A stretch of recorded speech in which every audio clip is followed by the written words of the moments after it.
কৃষ্ণা, রাধে রাধে। হরি বল। এখন আমরা আছি মায়াপুরেতে আর আমরা আজকে পড়তে চলেছি এই সুন্দর শাড়িটা। আমি পড়তে চলেছি এই পাঞ্জাবিটা। একটা ইন্টারেস্টিং ব্যাপার শোনো, ওর শাড়ির সাথে যে ব্লাউজটা সেটা আমি পরবো আর আমার শাড়ির সাথে যে ব্লাউজটা সেটা ও পরবে। শাড়ির নিচে আমি এই স্কার্টটা পরছি যাতে শাড়িটা পরলে একটু গোপী ড্রেসের মতন লাগে। আর এই স্কার্টটার তোমরা ঘেরটা দেখো, এটা হচ্ছে আমার ব্লাউজ।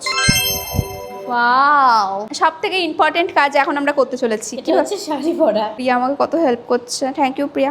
সবাই বলবো তোর সাথে আমি সাথে মিশছি, শাড়ি পরার জন্য ওর সাথে মিশছি।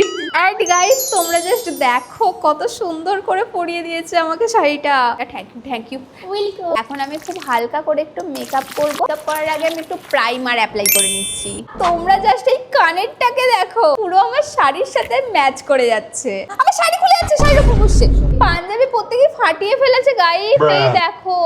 তোকে আমি বলছি তুই জিমে যা রোজ। মিশো থেকে কিনেছি এই ব্রাশটা, পরে খেলে মনে হচ্ছে গোল গোল করে ঘুরি। চোখে আমি টানা টানা করে কাজল পরে নিচ্ছি। এটা হচ্ছে একটা হাইলাইটার টাইপের পাউডার, গলায় টলায় অ্যাপ্লাই করছি যাতে একটু চকচক করে। সবশেষে আমি পরে নিচ্ছি একটা ছোট্ট লাল টিপ।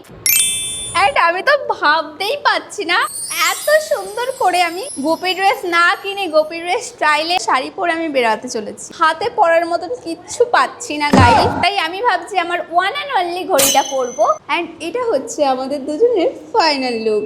আর রেডি হয়ে আমরা সবার প্রথমে চলে গিয়েছিলাম মন্দিরে। সেখানে গিয়ে আগে ভগবানের দর্শন করি আর তারপরে আমরা ডিসাইড করি একটু গোশালার দিকে যাব। আর জানো, আমি না আমার জীবনে প্রথমবার আজকে গরুর গাড়িতে বসেছিলাম। শুনতে একটু অবাক লাগলেও আমি না গরুদের একটু ভয় পাই, কিন্তু প্রিয়া আমাকে অনেকটা সাহস যোগায়, যে কারণে গরুদের গায়ের হাত দেওয়ার আমার ক্ষমতা হয়। বাই দ্য ওয়ে, এই বছর জানো তো আমি একা যাইনি, আমার সাথে গিয়েছিল আমার মা, কারণ এখন আমার মাও আমাদের মতন ইউটিউবার হয়ে গিয়েছে। যাই হোক, তোমরা কারা কারা মায়াপুরে এসেছো সেটা কিন্তু আমাকে অবশ্যই কমেন্টে জানিও।